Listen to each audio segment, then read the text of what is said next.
Enoletna suholetnica je enoletna ali dvoletna rastlina, ki je med najbolj razširjenimi invazivnimi vrstami pri nas.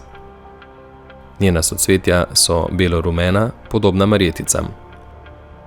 Cveti od konca maja do zime. Njena višina je med 40 in 100 cm. Raste na ruderalnih rastiščih, kot so cestne in železniške brežine, nasipališča, opuščene njive. Kakšne težave povzroča?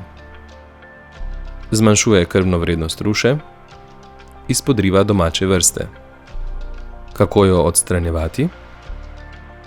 S pogosto košnjo pred cvetenjem večkrat letno, več let zapored, da se rastlina izčrpa. Nujna je tudi poznojesenska čistilna košnja, saj cveti do zime.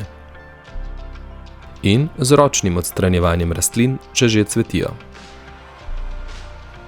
Kako ravnamo z ostanki? Necvetoče nadzemne dele lahko kompostiramo, cvetoča stebla sežigamo.